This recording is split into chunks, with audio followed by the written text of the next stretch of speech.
My name's Eli Delaney, and I have the honor of meeting some pretty cool people.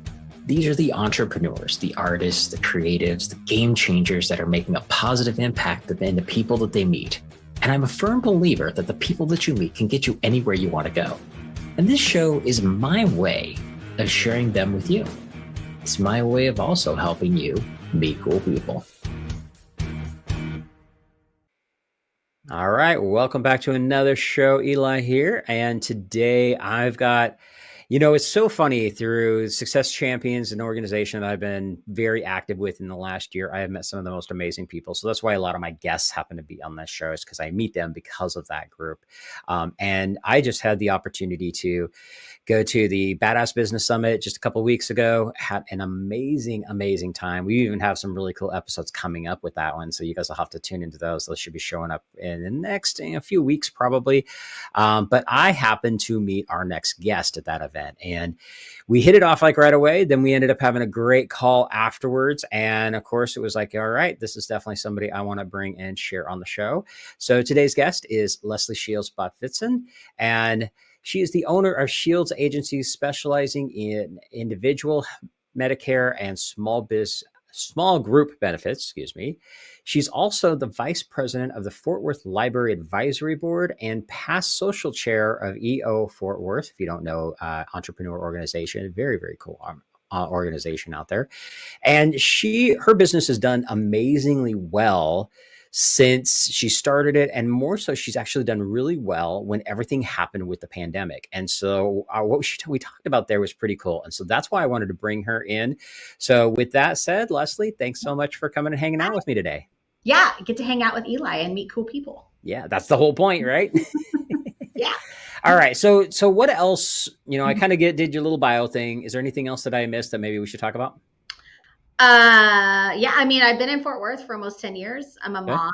I have a 3.5-year-old boy, and my husband also owns his own business. So we have at least 2 businesses. There's like some, additional.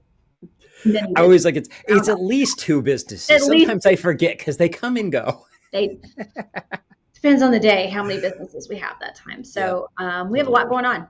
Yeah, you do. It's just when you sent over your bio, because we had a great conversation, but I always ask everybody to send over their bio, and you were like, okay, you've got this and this and this. I was like, okay, she's busy. She's doing a lot of stuff. Yeah, and I've got actually a really cool kind of strategic board position I'm picking up in 24 as well, which is it's a big passion of mine. I can't go too much into it yet, but I'm really excited. Very cool. Awesome.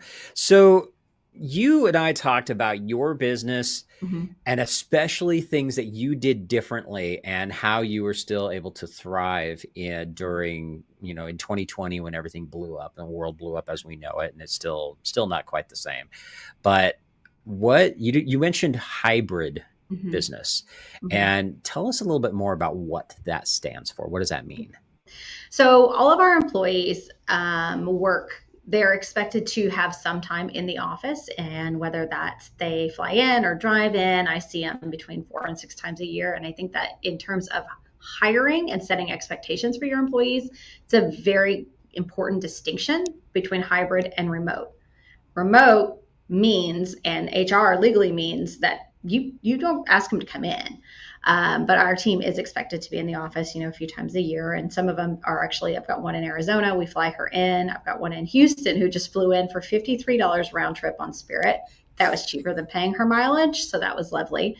So our team works primarily from home, but then comes together several times a year. Like I said, that hybrid is a distinction in particular that we do expect them to come in. Well, and I think that is awesome because we live in this world right now where we have like for me, my team is all virtual and they're outsourced. So they're not even in the US. I have some people that work with me a little bit here or there on some internal US stuff.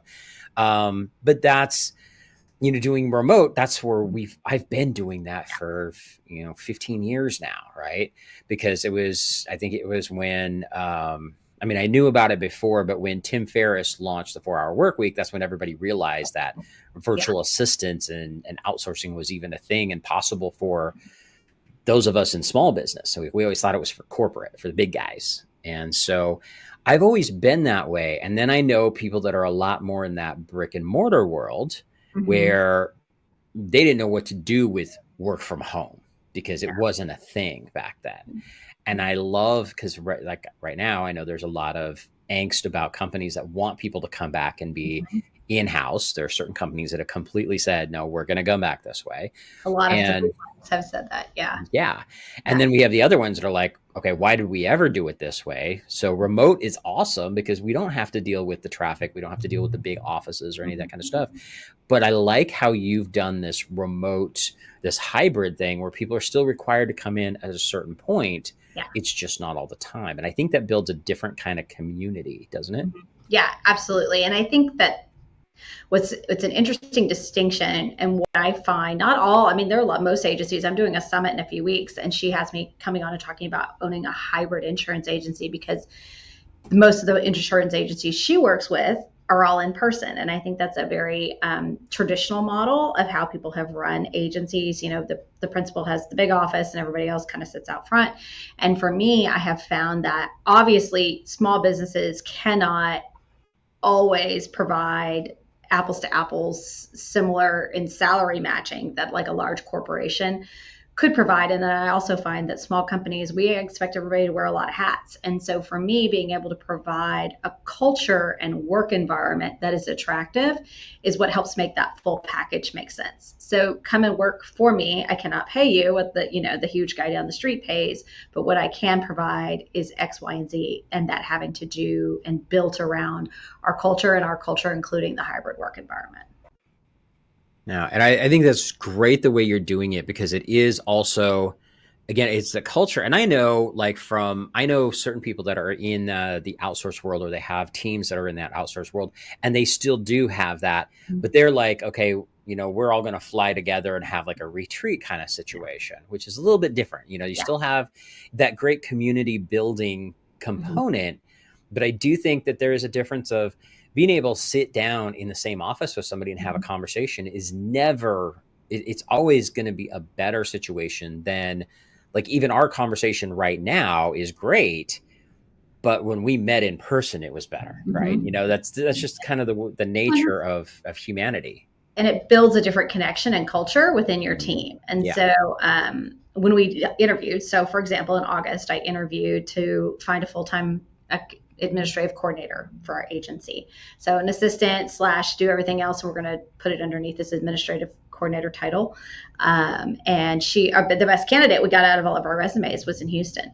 And so it was like, well, this is who we want. We also have another team member they're both in the kind of the Woodland suburbs area, which made sense because now they're near each other. And Hmm. we have asked them to co-work together Okay. a week.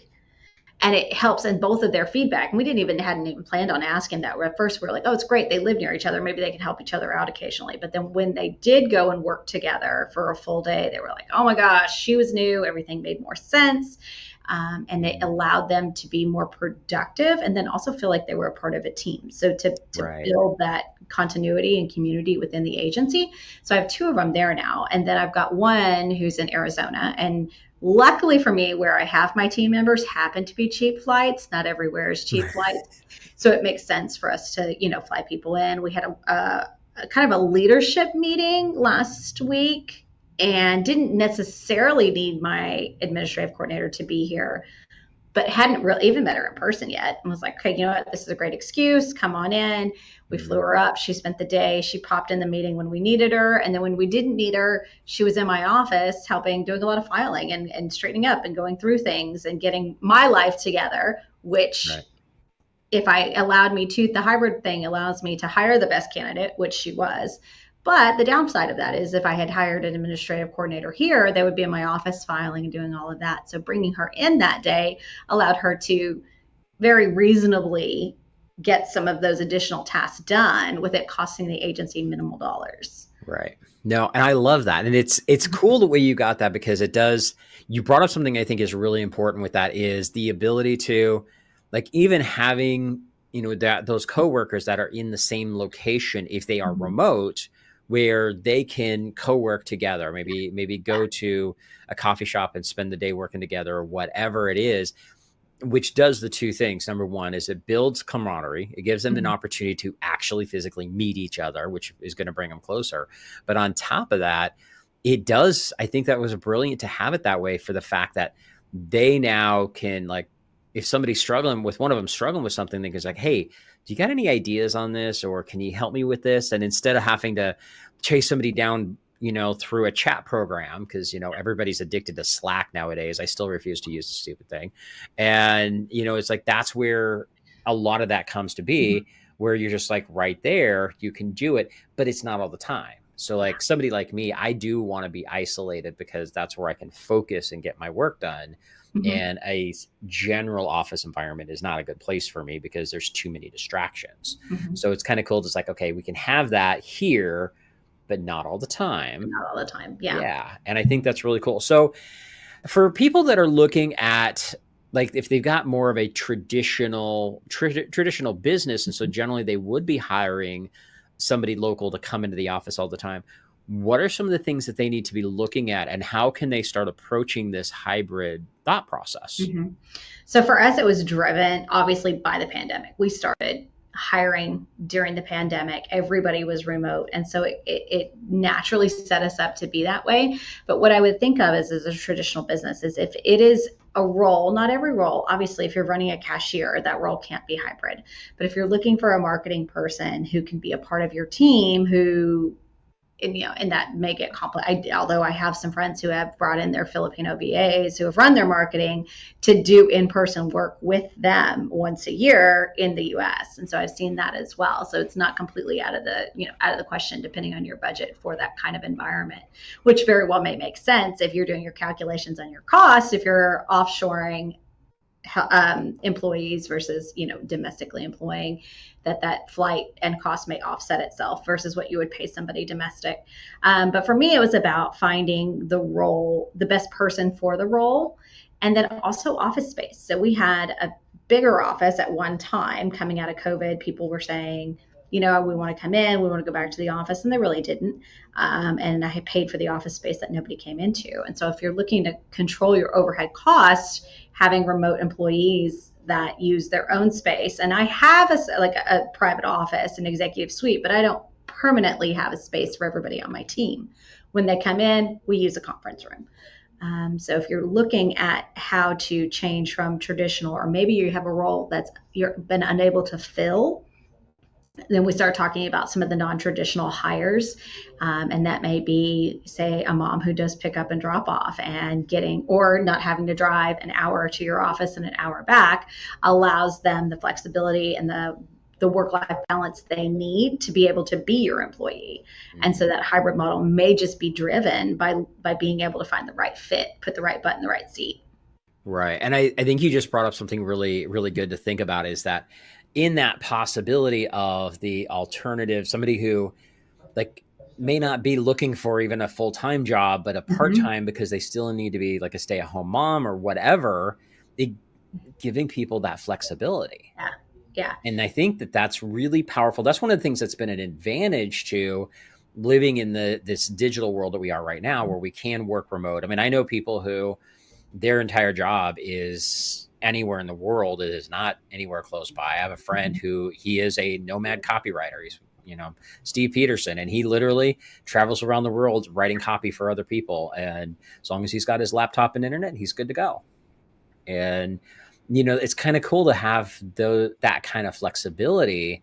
And I think it's getting to a point where it's almost, yeah, I mean, I wouldn't say it's necessarily required, but Mm-hmm. it's kind of getting there, where, unless it is a position where obviously, having a cashier, or, an on the spot salesperson, or somebody to make the widget, whatever that is, that needs to be done right then and there, especially like food service, things like that. Obviously, those kind of positions can't be remote, but there's a lot of other stuff that we can do. Yeah. And I think it's great to have that, because you brought up, I don't know if it's I haven't even looked for years to see if it's still in business, but there was a site years ago, and it probably still is. It's called Hire My Mom. Mm-hmm. It's It Hire is. My Yeah. Okay, it is still around. Yeah. Yeah. And that was the whole point behind it. Mm-hmm. Is at the time, it might be, might even be an executive, but she decided that she's having kids. She wanted to stay at home, and she Mhm. really didn't want to go back into that environment. She wanted to stay there and be with her kids. And so they built out Hire Your Mom as a great resource because you could get these amazing, amazing women Yeah. that were super, super skilled.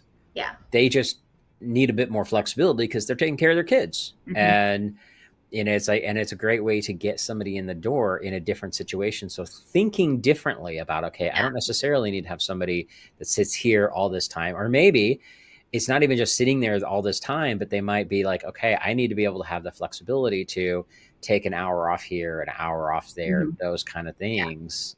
And Well, and it's I think easier. that everybody, not male or female, Mm-hmm. needs it is a flexible work environment is really important these days because maybe it's their own doctor's offices, maybe it's picking up their kids, maybe it's dealing and caring for elderly parents that is Mm-hmm. just going to continue to be a heavier load for our workforce to carry as Right.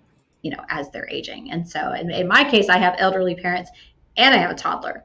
And so there's a lot to balance. Mm-hmm. And so that having a flexible environment, I think, is incredibly important. But then also to think about the benefit for the employer, because a lot of small businesses may not need a full-time person in that Mm-hmm. role. And so by Yeah. thinking a little bit non-traditional and outside the box, whether it's and then just being also cognizant of your 1099 W-2 laws, which are changing and getting stricter. And so that's been a big thing for us too, is having to evolve with that changing regulatory environment.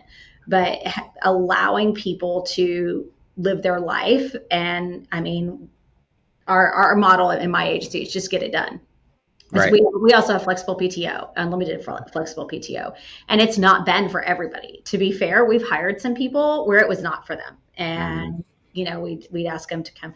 I had some who were local and were working remote most of the time. Like this, I wasn't getting the productivity out of them that I needed to get. And I was like, why don't you try and come in 2 days a week? Let's give that a shot. Try and do the coaching. And for some people, it just has not worked where they don't have the self discipline. Now, one of the things that we do as an agency is we try to help people learn how to be better remote workers in terms of, okay, are you time blocking? Where's your workspace? Do you have childcare while you are trying to work? What are your work Right. Okay. hours? Are they working around those different life facets and trying to help people become better remote workers in a coaching kind of perspective? But some people, it's just not for them. And that's okay. And as an employer, the best, and what we have found the best way to monitor and track that to make sure we're getting our return investment on people is KPIs. Mm-hmm. So setting important KPIs, monitoring KPIs, make sure people are meeting their goals, and then just being very clear with yourself as a business owner, as a manager, that if somebody is not meeting them, what's your timeline? Do we get 30, 60, 90 to fix it? Where are we cutting them off at?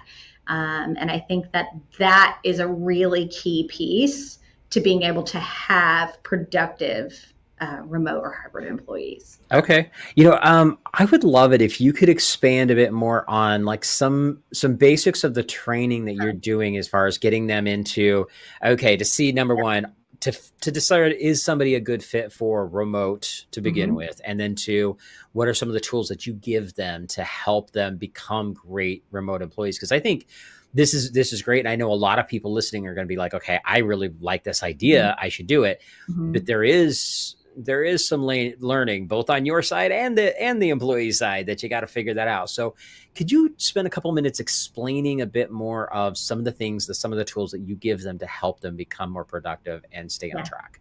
Yeah. And so I'll tell you, I think that some of the things that we've seen in the past where employees have been successful or not successful is if they have obviously worked at home before, that's really helpful. They kind of get how that works.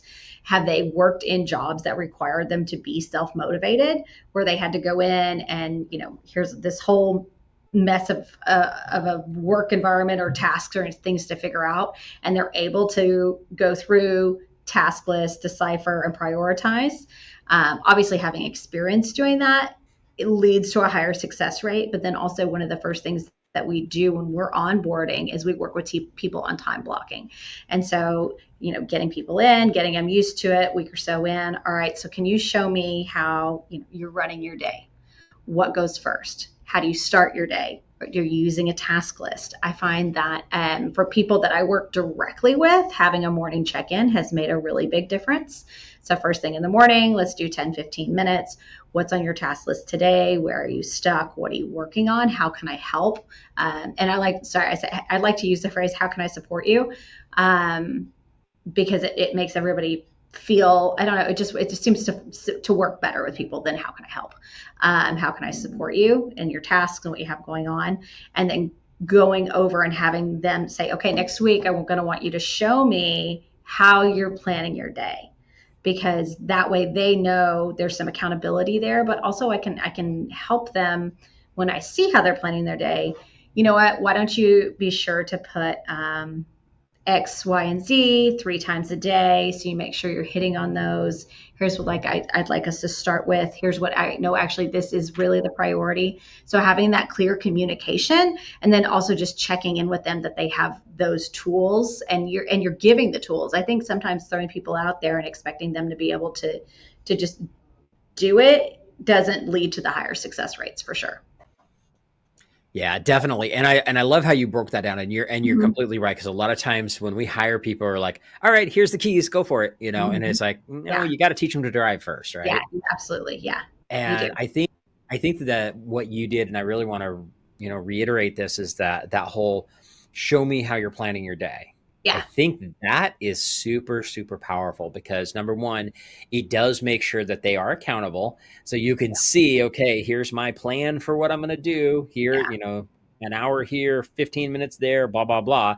So, they at least have the idea of the direction they're going with everything. But then that helps them become more accountable, because now you've seen it. So they know that you know what to expect from it. And then the third thing, and I think this is like the best part about this, is then when you can say that, you can then also determine if something is a higher priority and have Mhm. that conversation before it's too late. Yeah. Yeah, Because I exactly. know I've had people in the past that have worked with me where I wasn't doing that kind of exercise, and I was finding out that they were always focusing on the low tier things when the high Mhm. tier things were really the top priority. And I could keep telling them, this needs to be first, this needs to be first, but they weren't. We didn't have that. Okay, from Mhm. this time to this time, I'm working on that thing, and that's first thing in the morning. We didn't have that conversation, and Mhm. I guarantee that's a big piece of where we Yeah. went wrong. That check-in is huge, and especially if you're in a small business that's moving really fast, your priorities are going to change. Right. I mean, maybe minute to minute, your priorities are going to change day to day. So we're going to check in the morning. We're going to see, okay, yesterday this was a priority, but today this has come in and it's urgent, and that our check in that next morning is going to let that employee know, hey, this is top of line. Right. We do team meetings once a week on Mondays. We set them for 30 minutes to an hour. We do wins, and so that really helps build culture within the employees and the team. Personal win, business win, and then kind of go into updates from each department and how everything is running systematically as an organization. Very cool. And how many people do you have working for you now? We've got seven Okay. seven on the team Yeah. right now, so Okay. less than 10. We're a small organization. Right. Okay. But I do think that, and the way I've seen this, when my organization, I was larger at one point, but I've really kind of refined those roles a little bit. Hmm. Not that I think when I was growing, I overhired to Yeah. handle growth, and then was like, okay, wait, people can be more successful in these roles without so many bodies. We did a leadership check-in, Hmm. and we do our team meeting, and then I had a sales manager who did a check-in with her agents every day. And so I think if your organization is bigger, the same structure still can apply. You just break it out per department. Right. Very cool. And I got a couple more questions in this kind of arena. Number one is going to be, how do you find people in this situation? Like, Mm-hmm. how do you find people that are in this fit? So how do I hire? So I hire probably different than most people. I have tried Indeed, I have tried LinkedIn, I've tried all those things. Where I have gotten my best employees is going to be referrals, and not just internal referrals from employees, but I participate and drive business in a lot of like Facebook mom groups, Facebook local groups. And so when I'm hiring, I already have awareness and recognition in those places. And so I'll put them out, and I get incredible amount of resumes that are good versus when I put something on Indeed and I just get junk over and over again. And so I've done both, and I've done both at the same time, and working my kind of my immediate influencer market has always been more successful for me. Very cool. And I like the fact that we can get that, you can find people locally, but Mm-hmm. it's not finding them specifically from like the job search sites. Yeah. Yeah. Yeah, I've not had luck with job search sites actually. It's been internal, or like I said, or working kind of our local immediate influencer market. Right. Nice. Very cool. Okay. Last question I have for you in Yeah. this line of thoughts. You had brought up something earlier about the fine line between, W-9 Hmm. and employee kind of Hmm. situation. What are some of the pitfalls we need to look at for that Yeah. specifically? Well, I mean, if you have not reviewed the laws, they tightened up. They didn't change. They tightened up. And they kind of refined a little bit the check marks on who should be 1099 and who should be W-2. And if you and I think that a lot of people are not clear on that. If you are requiring people to work from 9 to 5, if you are providing them with equipment, if you are asking them to be on certain meetings, and then you should probably really look at who should be W-2. And I have talked to and consulted employment lawyers and HR consultants, and every time their answer is, if you want to be safe, they should be W-2.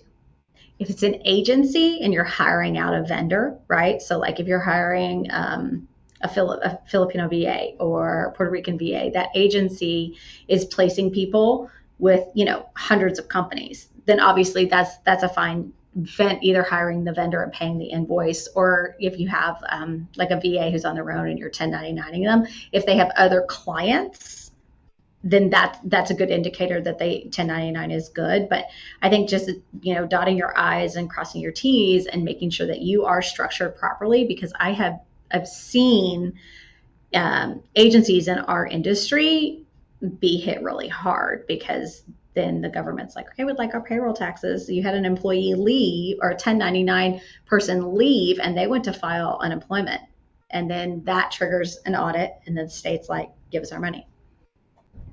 Ooh, wow, that is Yeah. intense. I mean, one thing like with me, Mhm. my people are outsourced out of the country, so that makes it a little bit easier in that aspect. And most of like the ones that I'm working with right now, it is through an agency, so that helps Mhm. quite a So bit. that does help. Yeah. Yeah. Yeah, but those are always things you kind of have to be Mhm. careful of, and thank you for sharing that, because I think Yeah. it's important for people to have that baseline to know some basics, and obviously consult the people you work with, ask the right questions Mhm. and clarify that, call the labor board and say, okay, this is my situation, where do they fit, make Yeah. sure you got your bases covered first. But it's still, I mean, even if it's an employee but remote, that's Mhm. still a great way to help save Yeah. some cost from a standpoint. You don't have to have an office or buy the equipment for them right then and Mhm. there, that kind of stuff. But have and the great thing is that if you have less expenses on the front end, that means you can, a lot of times you can even afford to pay a little bit higher, which makes people happy too. Yeah, yeah, absolutely. And I mean, obviously we're a health insurance agency, but Mhm. we work with, hundreds of small companies, and a lot of when you're looking for the employees, right? You're looking to hire the people. Being able to offer benefits, even if you're a small company, makes a huge difference. Especially if you're in a state like Texas that has a pretty poor individual market, because otherwise you're telling an employee, come work for me. Sorry, I can't provide you benefits, go find it on your own. But the go find it on your own option isn't that great. And so we do it for as little as $250 a month contribution for our employees. And that makes a massive difference too on who can come and work for us. Because people, need options, and they need to be taken care of. And even that small amount increases your culture, because they know that you care about them. Right. No, I love that. So as we're starting to wrap up here, let's take just a minute and kind of explain a little bit about who your clients really are and how you're helping small businesses, especially in a situation when they're thinking about doing this remote kind of scenario. What are some of the things that you can do to help them out and make a better, work environment for their people? Yeah. So most of our clients are going to be either entrepreneurs or small business owners. And one of the things that, and many of them come to us because they as owners need coverage. A lot of them haven't even thought about, oh, I need to provide for my employees as well. But what they find out is, okay, my employees are also having the same struggle I'm having, is finding, PPO access, good options, and I can provide them this option for a lot less than I thought it was going to be. Now, get no one wrong that health insurance is incredibly expensive, but we help our clients go out and find the best option for their dollars and what their kind of makeup of their employees, plus primarily themselves, right? If they've got 3 kids at home, they're going to need a PPO in order to access in our area, in order to access the children's hospitals and pediatricians. And so then that's a problem we help them solve by finding the benefits and structuring it so it can be a fit for all of their employees. We also help small businesses strategize on preparing for the cost of aging employees, and then how to kind of work in that market when they do reach a Medicare age and what that looks like. And we provide information on compliance and how they remain compliant, because not even just in the health insurance space, we provide information on the health insurance space, but as a small business owner in general, the regulatory requirements are continuing to grow. And if you're not up and don't know your industry and don't know how you should be compliant, a lot of people can, get their butts handed to them. And that's not a place we want any of our clients to be in, for sure. All right. Awesome. Thanks for sharing that. Cause Yeah. I think it's really good to add that too. It's like, okay, this is what you guys actually do. Mm-hmm. And I think that it's really cool. Cause again, it's one of those things, if you can provide a remote work position with people and provide benefits, now they're like, okay, wait a minute. I don't have to spend an hour in traffic each direction every day. And I can be a little bit more flexible in the time, and I get benefits. Okay, this might be the right place, which I love that. Well, I think a lot of it comes down to, again, like I said, the small businesses can often not pay what a large corporation can. And so that's something you have to keep top of mind when you're trying to go and attract talent, is how do I provide the environment that somebody wants to be in? Because my dollars may not match, the big guy down the road. Right. Awesome. Love it. All right. So as we're finishing up here, I got 2 final questions for you. Okay. Last one's going to be the easy one. How do people get a hold of you? So we'll answer that one in just a second. But just before that, this is the Meet Cool People show. And I always like to ask every one of my guests, what does Meet Cool People mean to you? So when I just like when I met you, meet cool people at a networking event. And so for me, being kind of the sales and business development driver in my company, that's what I get to do every day. When I go out and I'm at an event, or I'm shaking hands, or I'm going to a nonprofit gala, I get to meet cool people in my industry, and then I get to call it work. I used to say I used to go to happy hour and get to call that work, and I still do. I do less happy hour now that there's a toddler in my life, but meeting cool people and talking about what makes people tick. Where's their passion? What do they get to do for a living? And in our space, Eli, and probably the same with me, is a lot of entrepreneurs and a lot of people who are out doing what we're doing. They're pretty excited about what they're doing. And that, I think, drives everybody's passion. I love it. Awesome. Awesome. All right. So what is the best way for people to get a hold of you? Yep. So our website is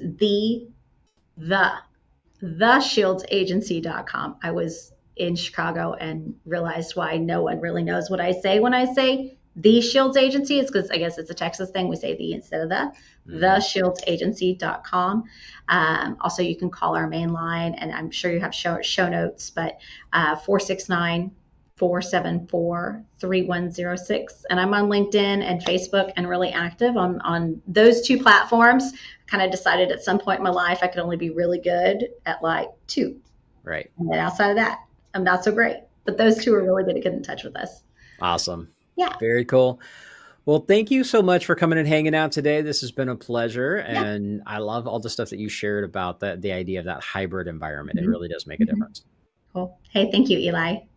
All right. And everybody get out there. Have an amazing week. As always, if there's anything I can do to help you out, reach out. Let me know. Take care. And that wraps up another Meet Cool People show. Now, if you like what you heard, be sure to give us a like, subscribe, or review so I can help introduce these amazing, cool people to even more amazing, cool people. And just remember, meeting cool people is just the beginning. You need to have a system in place to follow up with the amazing people that you meet. This is exactly what we do for our clients. If you'd like to see if my team and I can help you, go to followuprockstar.com and check out the case study video to see exactly how we're helping our clients turn casual connections into cash clients for life. Again, go to followuprockstar.com and we'll see how we can work together to turn you into a follow-up rockstar.